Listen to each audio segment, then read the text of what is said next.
Your Excellency, Yang Mulia President Vladimir Putin, President of Presiden the Russian Vladimir Federation, Putin, Presiden Your Federasi Excellency Rusia, Prince Nasser bin Hamad Yang Mulia Al Khalifa, National Security Advisor to the King of Bahrain, National Security Advisor to the King of Bahrain, Your Excellency Paul Mashatile, Vice President of South Africa, Your Excellency Mr. Ding Zueziang, Vice Premier of the People's Republic of China, distinguished ministers, business leaders, ladies and gentlemen, participants of this forum.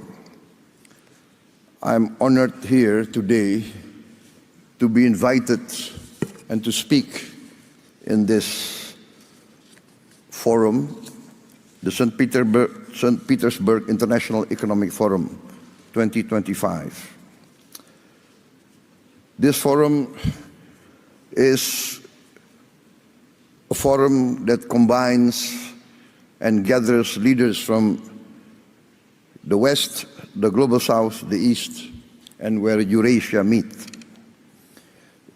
Indonesia views the summit as an opportunity to forge strategic trust, an opportunity to make deals in an increasingly complicated geopolitical situation. Deals that can benefit our shared survival and our shared success. On this occasion, I would like to introduce myself. I am Prabowo Subianto, President of the Republic of Indonesia. I've just been inaugurated on 20th October 2024. And this is my first International Economic Forum, so I apologize if I'm a bit nervous.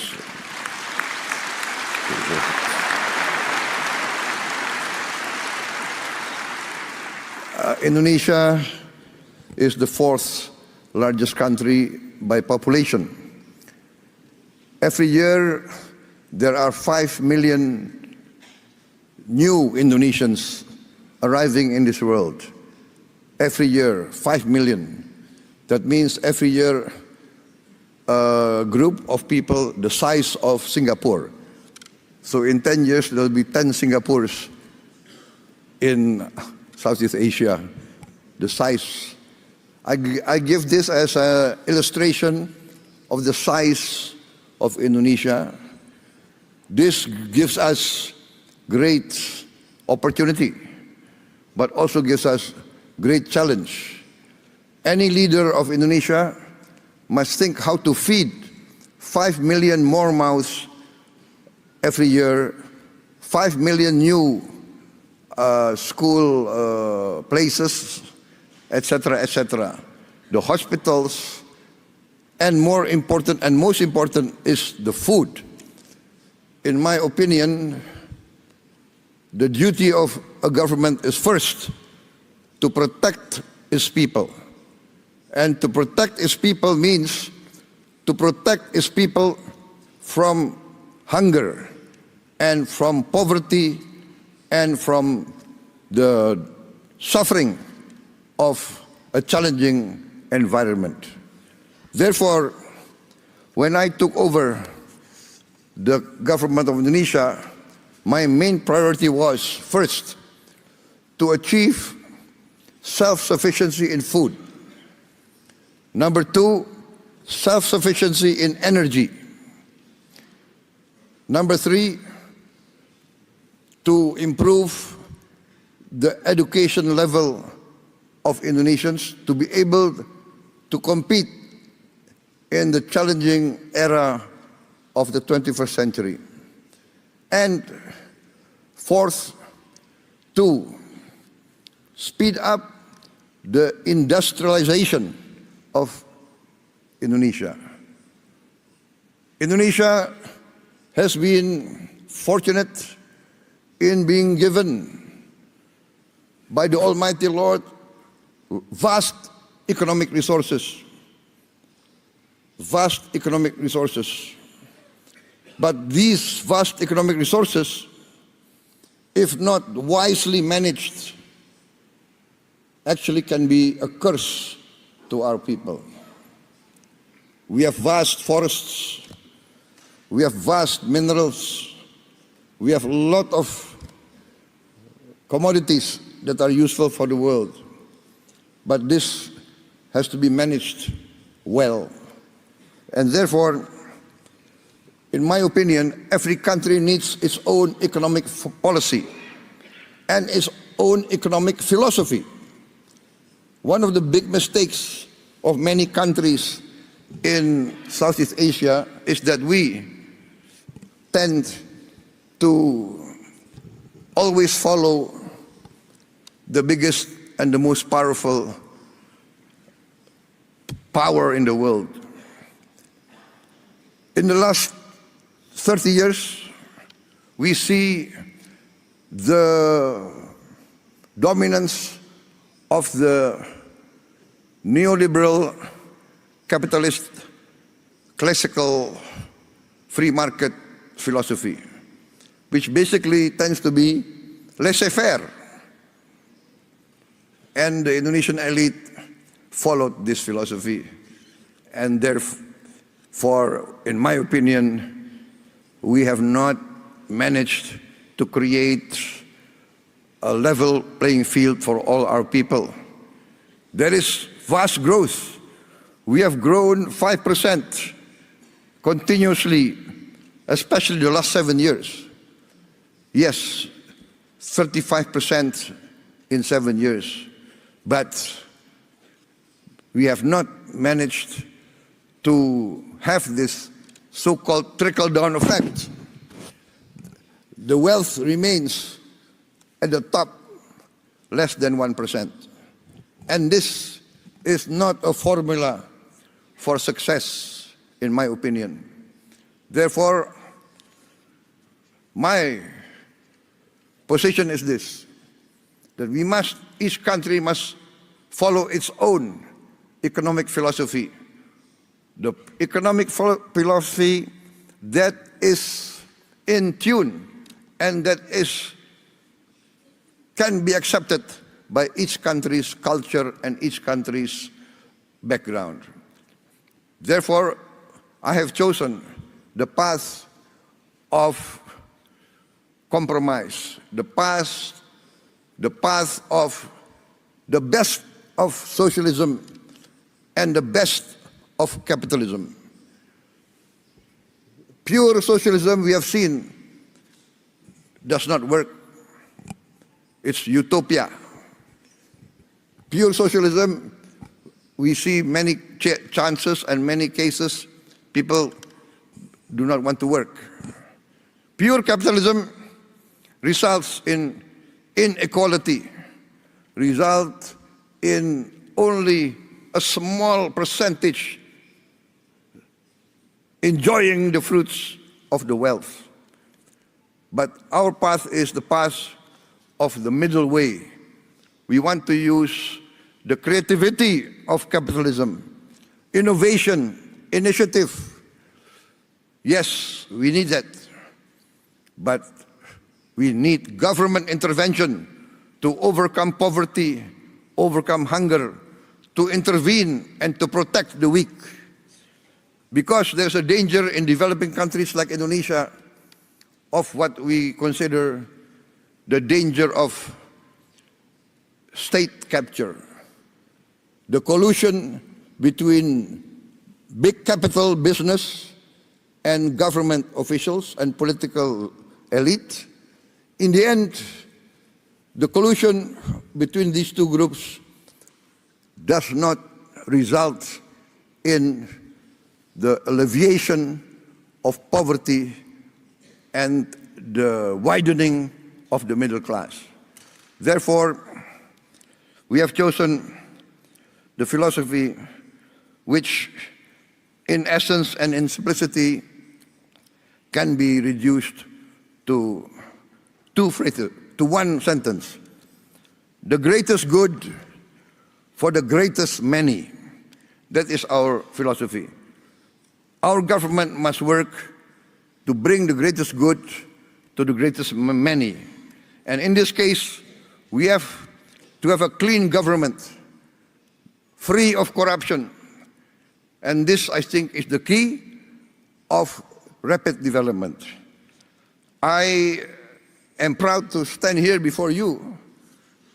In my 7 months of administration, we have achieved an increase in rice and corn production of around 50%. And this is the greatest increase production in the aggregate in the history of the Republic of Indonesia. And we have now in our government warehouses 4.4 million tons of rice, which is the largest reserve in the history of the Republic of Indonesia in just a few months of my administration. We increased efficiency, we fight very strongly against corruption, we deregulate, we cut all the regulations which increase inefficiency, and we have seen the rapid results. I believe that if Indonesia can play a good role, a positive role in international relations, for instance, our participation in BRICS, we thank the government of Russia for supporting us to be a member of BRICS very fast. I think we are one of the fastest members to be accepted in BRICS. Also, Madam President, former President of Brazil and President of the New Development Bank, we are also accepted into the member of New Development Bank, also very fast. We thank also the government of China for supporting us and the government of South Africa. And we believe that together BRICS can contribute significantly to stability, prosperity of the world.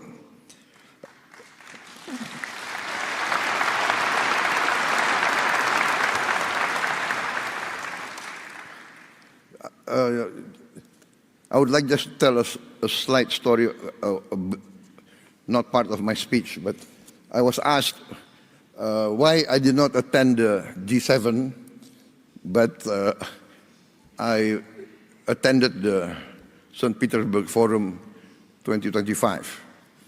And it's not because I did not respect the G7, it's because I gave my commitment to attend this forum before they invited me. So that's the only reason.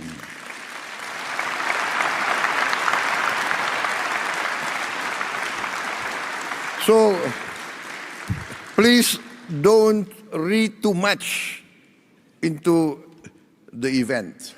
Sometimes political observers, they want to read, is this a political statement, right? No.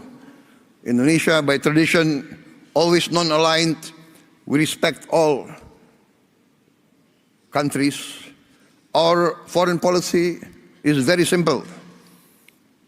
One phrase: 1,000 friends, too few. One enemy, too many. We want to be friends with everybody.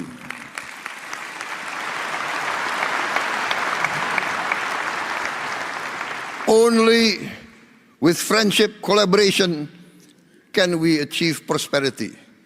So thank you very much, President Putin, for inviting me. And because you invited me, I can be here today in this historic city, a city of heroism, a city of great patriotism, and as an amateur student of history, I followed the history of Russia, and I know the significance of St. Petersburg. And I had the honor of attending the cemetery of the victims of the war a few days ago. So thank you very much for this invitation.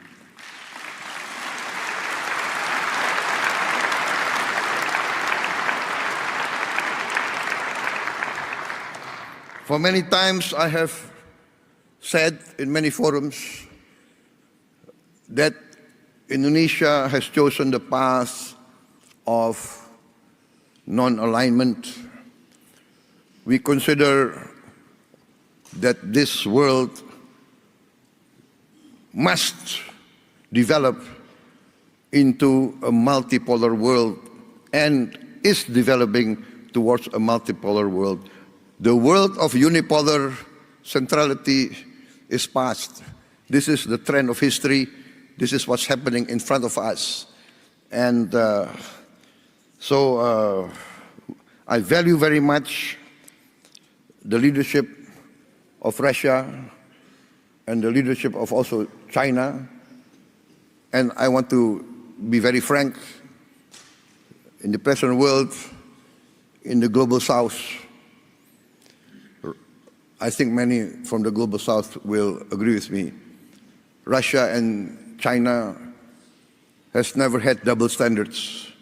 Russia and China has always defended the downtrodden, has always defended the oppressed, has always fought for the justice of all peoples of the world.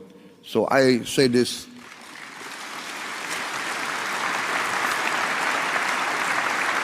from my heart. Therefore, Indonesia wants to be a good partner and a strong partner. My experts tell me that in this first semester, our economic growth is more than 5%. Actually, it can really end up, by the end of this year, nearly 7% or even more. So this shows that we have chosen the right path and we are achieving our goals. I'm very convinced that we will achieve our goals within a few years. I've given the target 4 years self-sufficient in food, and we are experiencing that we can be self-sufficient in food within this 1 year. And we will be, in a few years, a net exporter of rice and corn. Also, now I've formed a sovereign wealth fund, which we call Danantara, which means the future energy of Indonesia. So this fund we make to protect the wealth of our children and grandchildren. The fund now has 1,000 billion US dollars of asset under management. And this year we have cash to invest of $18 billion. We want to work together with all strategic partners. We do not ask for assistance. We do not ask for handouts. We want to be a real partner. We want to achieve together real prosperity. We are open for business. We invite all groups from everywhere, especially Russian entities. Before I was elected, I was an entrepreneur, and I have good relations with Russian corporations. My brother has been active in this area for many, many years, I think more than 2 decades. So we know Russian corporations, and we would like to see Russia participate more in our economy. I've mentioned our foreign policy. We have always been and we will continue to be non-aligned. We thank Russia for helping us and for achieving the Indonesian-Eurasian Union SIPA, Comprehensive Economic Partnership Agreement.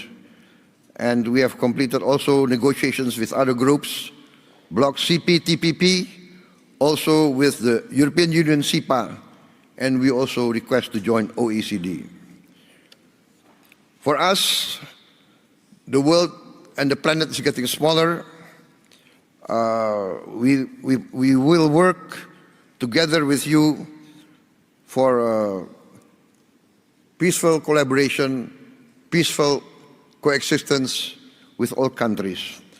We view with sincere regret the escalation and increase of conflicts around the world, especially in the Middle East, and we hope that all parties can come to a peaceful resolution as soon as possible. I think, distinguished guests, I've come to the end of my short speech. I apologize if what I say is not what is expected of me, but what I say comes from my heart. Thank you very much.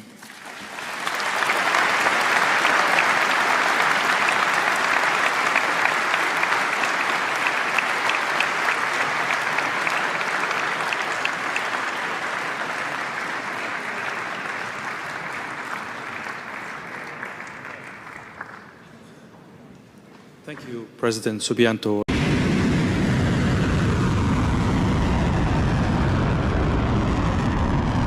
موج 12 عملیات وعده صادق 3 با شلیک موشک‌های فوق سنگین، دوربرد و 2 مرحله‌ای سجیل آغاز شد. ساکنین سرزمین‌های اشغالی قدس، نیروهای مسلح جمهوری اسلامی ایران به پشتوانه ملت قهرمان ایران سامانه پدافندی ارتش صهیونی را در طول چندین عملیات پیشین در هم شکستند و اکنون آسمان اراضی اشغالی آغوش خود را برای موشک‌ها و پهپادهای ایران باز کرده است. حملات موشکی تأثیر محور و ممتد خواهد بود، چنان که روز گذشته مقرهای موساد و آمان در سرزمین‌های اشغالی هدف قرار گرفت. فرمانده سپاه پاسداران انقلاب اسلامی هشدار داده بود که درب‌های جهنم به روی شما باز خواهد شد. موشک‌های رعدآسای هوافضای سپاه نخواهد گذاشت لحظه ای را بیرون از پناهگاه‌های زیرزمینی سر کنید. چند روزی است که رنگ آفتاب را به خود ندیده اید. اطمینان داشته باشید لحظه ای صدای آژیرهای قرمز قطع نخواهد شد.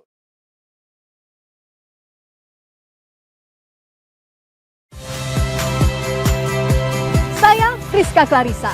Saksikan program-program Kompas TV melalui siaran digital, pay TV, dan media streaming lainnya. Kompas TV, independen, terpercaya. Dan terpercaya. Rasa manis alami, hanya 0 kalori per saji. Tropicana Slim Stevia.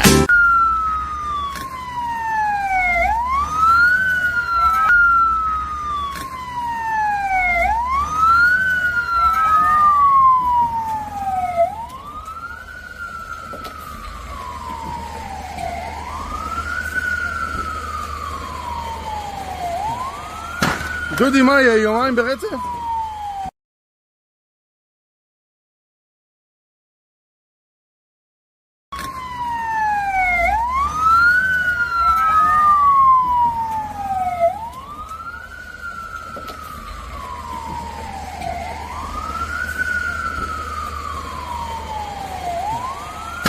דודי, מה יהיה? יומיים ברצף?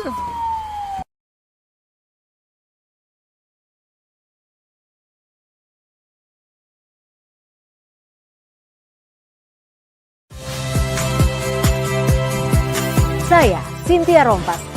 Saksikan program-program Kompas TV melalui siaran digital, pay TV, dan media streaming lainnya. Kompas TV, independen, terpercaya.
Saya Adin Fredianto.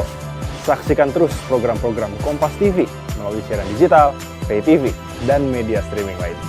Kompas TV, independen, terpercaya.